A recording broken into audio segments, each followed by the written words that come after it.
Communism and capitalism represent fundamentally different approaches to economic organization.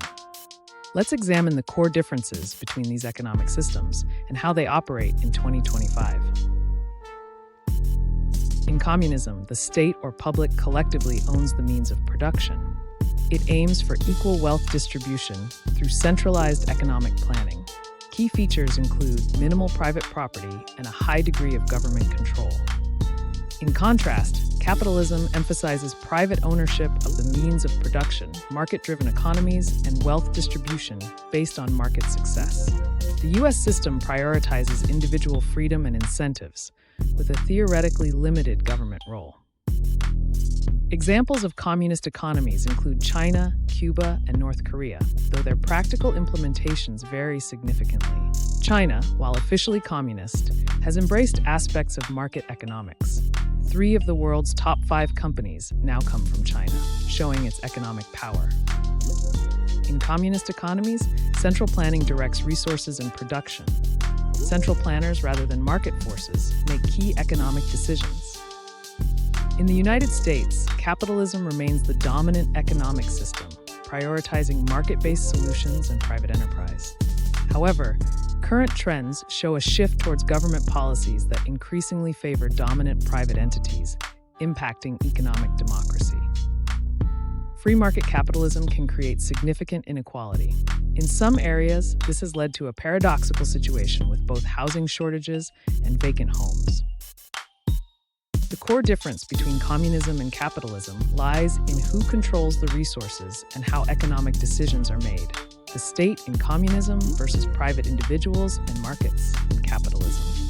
These fundamental differences in economic philosophy continue to shape global politics and international relations in 2025.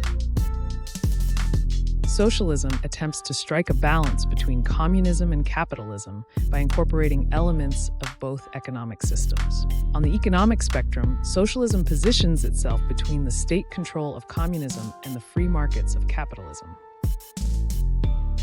Socialism is characterized by a balance of public and private ownership, efforts to reduce inequality through wealth redistribution, active government involvement in the economy, while still allowing market mechanisms to function.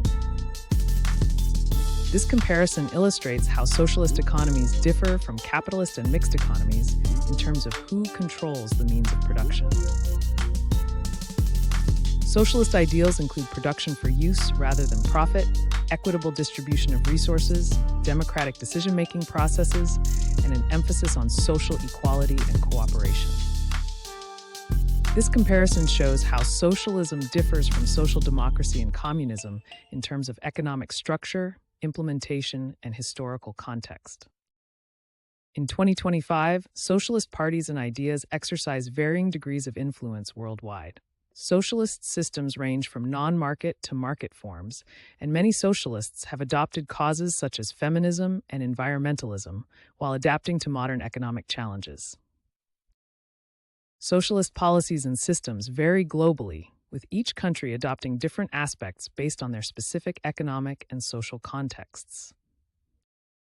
Unlike communism's centralized control, socialism allows for a mixed economy with both public and private ownership.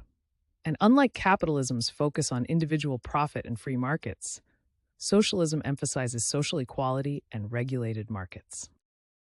Socialism's focus on equality provides benefits like improved social cohesion and health outcomes. However, it also faces challenges related to incentives for innovation and economic competitiveness. In socialist and mixed economies, different forms of ownership coexist.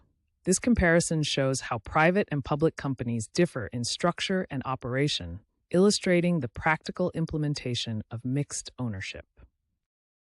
Ultimately, socialism represents a middle ground, attempting to harness the benefits of both communism and capitalism while mitigating their respective drawbacks.